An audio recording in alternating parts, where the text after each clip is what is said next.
حضور صلی اللہ علیہ وسلم نے نا فجر کی نماز پڑھائی، فجر کی، اور حضور فجر کی نماز پڑھا کے فرمانے لگے بھئی کسی بندے نے روزہ رکھا ہوا ہے آج؟ حضرت عمر کہتے ہیں رات کو میرا ارادہ تھا رکھوں، پر سویرے پھر میں نے گرا دیا، نہیں رکھا۔ حضور نے دوسری دفعہ پوچھا بھئی کسی نے روزہ رکھا ہے؟ تو حضرت صدیق کے اوپر نے ہاتھ کھڑا کیا، عرض کی یا رسول اللہ میں نے رکھا ہوا ہے۔ آپ حکم نہ دیتے تو نہ بتاتا، پر روزہ رکھنا بھی آپ نے توجہ دلائی ہے تو حکم بھی آپ کا بتاؤ تو بتا دیا۔ حضرت عمر کہتے ہیں حضور نے فجر کی نماز پڑھائی، فجر کی۔ دوسرا سوال پوچھا بھی کسی نے کسی بیمار کی تیمارداری کی ہے؟ تو حضرت عمر کہتے ہیں میں نے فٹافٹ عرض کی یا رسول اللہ ابھی تو نماز فجر پڑھی ہے، تو اب گھر جائیں گے تو تیمارداری کریں گے نا۔ تو حضور نے فرمایا عمر تو ذرا ٹھہر جانا، جلدی نہ کر، ٹھہر نہ ذرا، رک تو صحیح۔ تو حضرت عمر فاروق رضی اللہ تعالیٰ عنہ فرماتے ہیں میں چپ کر گیا، حضور نے فرمایا بتاؤ بھی کسی نے تیمارداری کی ہے؟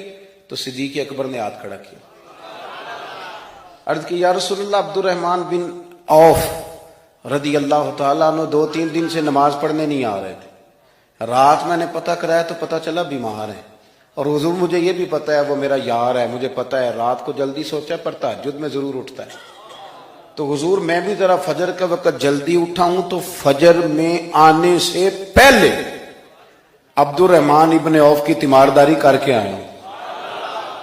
حضرت عمر کہتے ہیں میں نہ ہلکا ہلکا ڈھیلا پڑ گیا۔ حضور نے تیسرا سوال پوچھا، فرمایا کسی نے کسی مسکین کو کھانا کھلایا؟ کھانا کھلایا کسی مسکین کو؟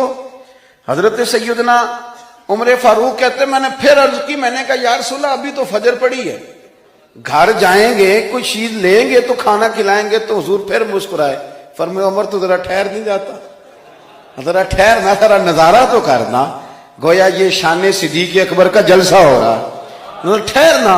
حضور نے پھر پوچھا بھی کسی نے کسی مسکین کو کھانا کھلایا ہے؟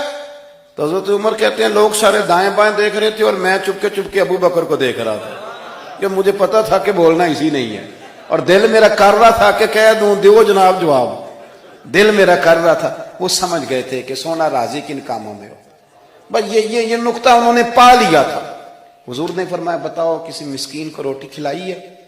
تو جناب سیدنا صدیق اکبر نے ہاتھ کھڑا کیا، عرض کی یا رسول اللہ سویرے اٹھا ہوں تو چھوٹا بیٹا بھی اٹھ گیا تھا، اور میرے وضو کرتے سنت پڑھتے ماں سے کہنے لگا بھوک لگ رہی ہے، تو ماں نے 2 روٹیاں بھی پکا دی، تو حضور ایک اس نے کھائی دوسری اس کے ہاتھ میں تھی۔ جب ہم نکلے ہیں نا گھر سے تو دروازے پہ ایک فقیر کھڑا تھا، مسکین کھڑا تھا، کہہ رہا تھا رات سے بھوکا ہوں، کوئی دروازہ کھلنے کا انتظار کر رہا تھا، ابو بکر سب سے پہلے تیرا ہی کھلا ہے۔ تو حضور میں نا اس مسکین کو ایک روٹی کھلا کے آیا ہوں۔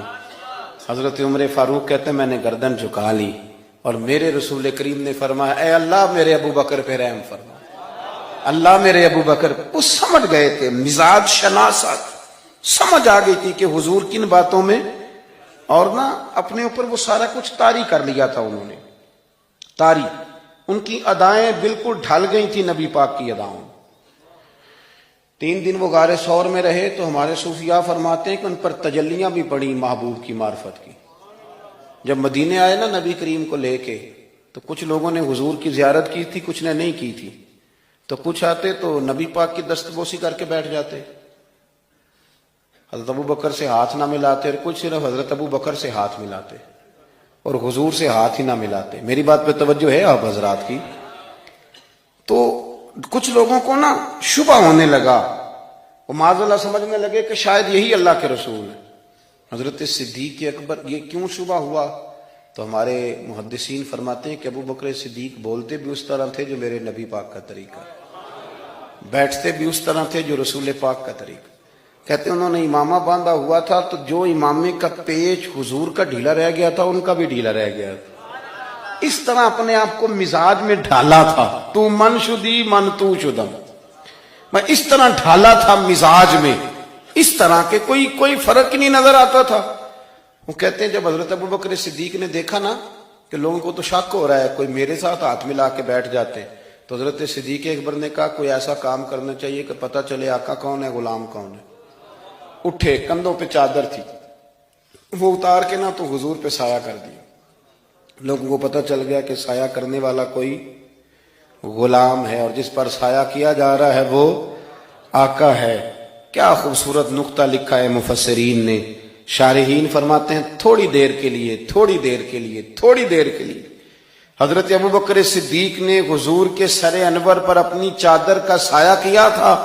اللہ کے رسول نے احسان کا بدلہ یہ دیا، نیکی کا بدلہ یہ دیا کہ قیامت تک ان کی قبر پر اپنے گنبد کا سایہ فرما دیا، قیامت تک گنبد کا سایہ کر دیا۔